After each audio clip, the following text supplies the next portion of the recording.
Hello everyone, today's topic is the peptic ulcer. आज हम बात करेंगे कि पैप्टिक अल्सर होते क्या हैं, इनका कारण क्या होता है, इनका इलाज है या नहीं है। इस वीडियो में हम आपको पूरी जानकारी देंगे। तो आइए शुरू करते हैं। First is the what is peptic ulcer. Peptic ulcer होता क्या है? लोगों ने अल्सर तो सुना है, बट पैप्टिक अल्सर क्या होता है? पैप्टिक अल्सर एक ऐसा डिजीज़ है जो कि हमारे पेट वाले हिस्से में होता है, यानी कि अल्सर बन जाते हैं ईसोफेगस। ईसोफेगस मीन्स हमारा जो फूड पाइप होता है उसमें, या फिर हमारे पेट में, स्टमक में, या फिर ड्यूडेनम। ड्यूडेनम क्या होता है? हमारी छोटी आंत का, यानी कि स्मॉल इंटेस्टाइन का एक पार्ट होता है। उसमें जब इन जगहों पर बहुत सारे अल्सर बन जाते हैं तो उस कंडीशन को हम क्या कहते हैं? Peptic ulcer. नेक्स्ट बात करते हैं कॉजेज़ और रिस्क फैक्टर्स पर। तो ऐसा कारण क्या है कि पैप्टिक अल्सर हो जाते हैं? So first is the H pylori. H pylori का मतलब क्या होता है? ये एक तरीके का जर्म है, एक तरीके का बैक्टीरिया, मान लो हेलिकोबैक्टर पाइलोरी, जो कि प्रेजेंट होता है बहुत सारे ऐसे पेशेंट्स में जिनको अल्सर होते हैं। उसके अलावा नसेड्स, जो लोग रेस्पिरेटरी सिस्टम में जिसको प्रॉब्लम होती है, जो लोग बहुत ज़्यादा स्टेरॉइड्स का यूज़ करते हैं, ऐसी ड्रग्स का यूज़ करते हैं, नसेड्स यानी कि नॉन इन्फ्लेमेटरी और non steroidal anti inflammatory drugs जो होती हैं उनका यूज़ करते हैं। तो उन लोगों को जो बहुत ज़्यादा यूज़ करते हैं इस ड्रग्स का, उनको भी एक कारण बन सकता है कि पैप्टिक अल्सर हो। उसके अलावा क्या क्या रिस्क फैक्टर्स हो सकते हैं? सो रिस्क फैक्टर्स मतलब कि हाँ हाँ भाई, हमको ये चीज़ें कैसे हो सकती हैं? तो आपकी अगर फैमिली हिस्ट्री है, अगर फैमिली में किसी को पहले हुआ है, तो आपको भी चांसेस हो सकते हैं होने के। उसके अलावा ज़ोलिगर एलिसन सिंड्रोम, अब आप बोलोगे ये क्या है? तो ये एक तरीके का एक सिंड्रोम होता है जो कि पैनक्रियाज़ में होता है हमारे बेसिकली। उसके अलावा सिगरेट, अगर बहुत ज़्यादा स्मोकिंग करते हैं तो आप बहुत ज़्यादा प्रोन है कि आपको अल्सरेशन हो सकती है। इसके अलावा बहुत ज़्यादा स्ट्रेस लेते हैं या जिनका ब्लड ग्रुप ओ टाइप है, ऐसा ज़रूरी नहीं है कि सबको हो, बट कुछ को हो सकता है। या फिर जो बहुत ज़्यादा पॉवर्टी लाइन के नीचे हैं, उनका स्टेटस अच्छा नहीं है, वो अच्छे से खा पी नहीं पाते हैं, हाइजीन मेंटेन नहीं हो पाती है, तो ये सारे कारण हैं पैप्टिक अल्सर होने के। आइए अब हम बात करते हैं क्लिनिकल मैनिफेस्टेशन के बारे में। सो क्लिनिकल मैनिफेस्टेशन यानी कि साइन एंड सिम्टम, क्योंकि अब हमें कैसे पता चलेगा हमारी बॉडी में क्या-क्या हो रहा है? तो हमारी बॉडी कुछ सिम्पटम्स देती है हमको, कुछ साइन बताती है।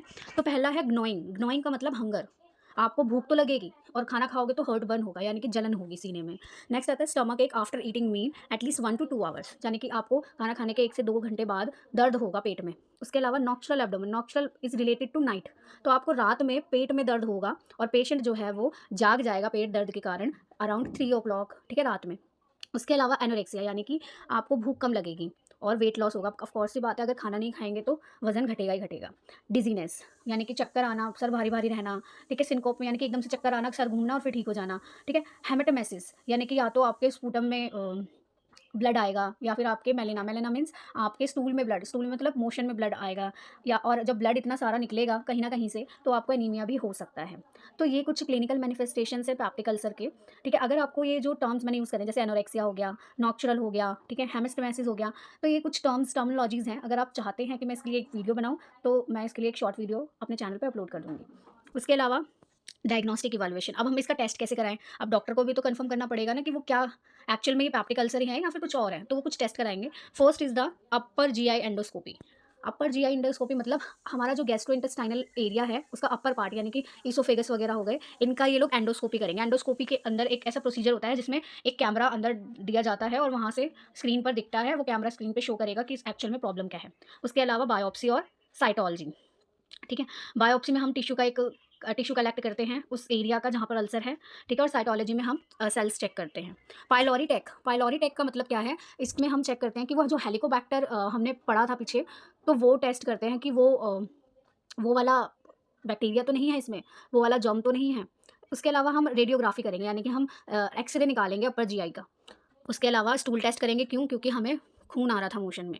और सी यूरिया ब्लड टेस्ट करेंगे। आप हमेशा ध्यान रखें, जिसको भी अल्सर होगा पेट में, ठीक है, उसको एच पाइलोरी बैक्टीरिया होगा, और एच पाइलोरी बैक्टीरिया जब होगा ना, तो उसके मुंह से सांस लेते हुए उसमें स्मेल आएगी, हैलाटोसिस होगा उसको, ठीक है। तो इसीलिए ये ब्रेथ टेस्ट करा जाता है।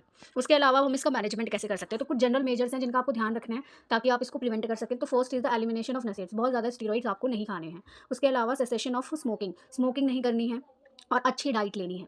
उसके अलावा ड्रग्स में हम क्या देते हैं? बेसिकली इसका एक मल्टी ड्रग इसकी थेरेपी है जिसको जो कि ट्रीट करती है पैप्टिक अल्सर को। तो इसके अंदर क्या आता है? एक प्रोटॉन पंप इनहिबिटर यानी कि गैस की गोली। एग्जाम्पल के लिए ओमेप्राजोल हो गया, पेंटाप्राजोल हो गया, ये वाली, और 2 एंटीबायोटिक्स दी जाती है इसके साथ में, जैसे अमोक्सिसिलिन हो गई, क्लैथ्रोमाइसिन हो गई। ये एक एग्जाम्पल है, ठीक है। आपको डॉक्टर को ही चेक कराना है, उसके बाद ही आपको कोई भी मेडिसिन लेनी है। तो ये हमारे एक तरीके का एग्जांपल्स हो गए कि आपको इसका मैनेजमेंट क्या करना है ड्रग में, कि एक प्रोटॉन पंप इनहिबिटर और 2 एंटीबायोटिक्स देनी ही देनी है। उसके अलावा इसके कुछ सर्जिकल मैनेजमेंट भी होते हैं। इसकी जो 2 सर्जरीज़ है, बिलरोथ 1, दिस वन, और बिलरोथ 2, ये बहुत ज़्यादा इंपॉर्टेंट है, ठीक है। बिलरोथ 1 और बिलरोथ 2 वाइवा में भी पूछा जाता है। तो गैस्ट्रोड्यूडेनोस्टोमी, इसके अंदर क्या होता है? गैस्ट्रोड्यूडेनोस्टोमी में क्या होता है? कि हम जो हमारा जो स्टमक है वो ड्यूडेनम से जोड़ा जाता है। और गैस्ट्रोजिजनोस्टोमी में जिजनम भी एक पार्ट है हमारी स्मॉल इंटेस्टाइन का, तो उसे हम बिलरोथ 2 बोलते हैं। उसके अलावा आता है एंट्रैक्टमी। एंट्रैक्टमी में क्या होता है, जो ड्यूडेनल और जुजिनम होता है उसके स्टंप को हम जोड़ते हैं पेट से डायरेक्ट, ठीक है। और टोटल गैस्ट्रैक्टमी में क्या होता है, हम पूरा पेट निकाल देते हैं। देन पाइलारोप्लास्टी में क्या होता है, एक लंबा इंसीजन करते हैं। पाइलोरस, पाइलोरस क्या होता है, हमारा जो ईसोफेगस पेट से जब जुड़ता है और उस जुड़ाव में जब वो जुड़ रहा है हमारे पेट से, जैसे हमारा फूड पाइप आ गया और हमारा स्टमक आ गया, वो जो एक जे शेप का होता है, तो उसके बीच में जो जुड़ना वाला हिस्सा होता है उसे हम पाइलोरिक स्पिंचर कहते हैं। तो उसमें एक लॉन्गिट्यूडनल इंसीजन करा जाता है और उसे क्लोज करा जाता है ट्रांसवर्सली, ठीक है, ताकि मसल्स रिलैक्स रहें, ठीक है, ओवर स्ट्रेचिंग ना हो, ठीक है, इसे बोलते हैं पाइलारोप्लास्टी, ठीक है। उसके अलावा अगर हम पेप्टिक अल्सर का ट्रीटमेंट नहीं कराते तो क्या क्या वो कॉम्प्लिकेशंस हो सकते हैं। तो पहला आता है जीआई हैमरेज, यानी कि गैस्ट्रोइंटेस्टाइनल हैमरेज होगा, यानी कि ब्लीडिंग बहुत ज़्यादा होगी। अल्सर परफोरेशन, अल्सर फट भी सकता है। उसके अलावा गैस्ट्रिक ऑब्स्ट्रक्शन, और पेट में ऑब्स्ट्रक्शंस तो आएंगी ही आएंगी। So this is all about the peptic ulcer. If you have any doubt you can comment, I give surely I give the answers. And अगर आपको कोई और टॉपिक पे वीडियो चाहिए तो आप मुझे कमेंट करके बता सकते हैं। And if you like the video please share, subscribe and like. Stay tuned, thank you.